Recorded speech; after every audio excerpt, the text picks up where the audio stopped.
میری زندگی پر بیتی ہوئی یہ رونگٹے کھڑے کر دینے والی کہانی سن کر ہر وہ آنکھ نم ہو جائے جو سچ میں دوسروں کے درد کو محسوس کرنا جانتی ہو۔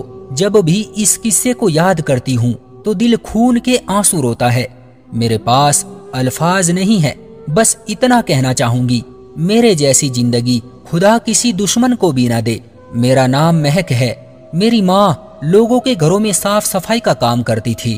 لوگوں کے جھوٹے برتن دھو کر، جھاڑو لگا کر، یہ سب کام کر کے میری ماں ہمارا پیٹ پالتی تھی۔ کچھ سال پہلے بابا کو فالج مار گیا، جس سے غربت نے گھر میں اور بھی ڈیرا ڈال لیا۔ ادھر میں نے بھی جوانی کی دہلیز پر قدم رکھ دیا تھا، جس سے میری ماں اور بھی چنتت رہنے لگی۔ میری عمر 17 سال تھی۔ میں خوب پڑھنا چاہتی تھی، لیکن جب میں اپنے گھر کے حالات دیکھتی تو مجھے بہت دکھ ہوتا تھا کہ میری ماں کتنی جد و جہد کر کے ہمارا پیٹ پال رہی ہے، کس طرح وہ اتنی پریشانی بھر کر بابا کی دوائیوں کا خرچہ اٹھاتی ہے۔ کبھی کبھی تو یہ سب سوچ کر میں رونے لگتی تھی کہ اللہ نے میرے ماں باپ کے نصیب کیسے لکھے ہیں۔ اللہ کو ذرا بھی ترس نہیں آیا میری ماں کا مقدر لکھتے وقت۔ میں تو کبھی کبھی یہ بھی سوچتی تھی کہ کاش اللہ مجھے لڑکا بنا کر بھیجتا، میں اپنے ماں باپ کا اس بڑھاپے میں سہارا بن جاتی۔ لیکن یہ تو صرف سوچنے کی بات ہے، ہوتا وہی ہے جو رب چاہتا ہے۔ 10ویں کلاس کے بعد میں نے اسکول چھوڑ دیا اور گھر کے کام کاج میں ماں کا ہاتھ بٹانے لگی۔ کبھی کبھی وہ مجھے بھی اپنے ساتھ کام پر لے جاتی۔ میں نے اپنا سارا بچپن ایسے ہی غربت میں گزارا۔ میں بہت ہی نرم اور نازک لڑکی تھی، دودھیا رنگ، نہایت ہی خوبصورت تھی۔ وقت گزرتا رہا، میں 20 سال کی ہو گئی۔ میری رنگت دیکھ کر رشتے آنے لگے، لیکن یہ کیا، سبھی کو خوبصورتی کے ساتھ ساتھ مال بھی چاہیے تھا، اور مال دینے کا بجٹ میری ماں کا بالکل نہیں تھا۔ ایک دن میرے لیے ایک ایسا رشتہ آیا کہ ماں نے جھٹ سے ہاں کر دی۔ میں حیران تھی کہ ماں ایسا کیوں کر رہی ہے۔ جب میں نے ماں سے پوچھا تو ماں نے بتایا کہ کوئی وقار نام کا لڑکا ہے، بہت اچھا لڑکا ہے، میرے ایک دوست کے جاننے والوں میں سے ہے۔ اس نے بتایا ہے کہ لڑکا اکیلا ہے، اس کا کوئی بھائی نہیں ہے، 2 بہن ہیں جن کی شادی ہو چکی ہے، وہ اپنی ماں کے ساتھ رہتا ہے، باپ نہیں ہے، بس اتنی سی ہی فیملی ہے۔ اگر تمہاری ادھر شادی ہو جائے تو مجھے امید ہے تم ہمیشہ خوش رہو گی۔ اچھے لوگ ہیں، دیکھے بھالے ہیں، مجھے تو اچھے لگے ہیں، باقی تم بتا دو تمہارا کیا خیال ہے۔ میں بھی سن کر خوش ہو گئی کہ شاید میری قسمت بدلنے والا کوئی آ چکا ہے۔ ان لوگوں نے بولا کہ ہم لوگ سادگی سے نکاح کر کے اپنی بچی کو لے جائیں گے، اور آپ لوگ دہیز وغیرہ کی ٹینشن مت لیجئے گا، ہمارے گھر میں اللہ کا شکر ہے ہر چیز موجود ہے۔ میری اماں بابا اس بات سے بہت خوش ہوئے کہ شکر ہے ان لوگوں نے دہیز نہیں مانگا، اگر مانگ لیتے تو ہم کدھر سے پورا کرتے۔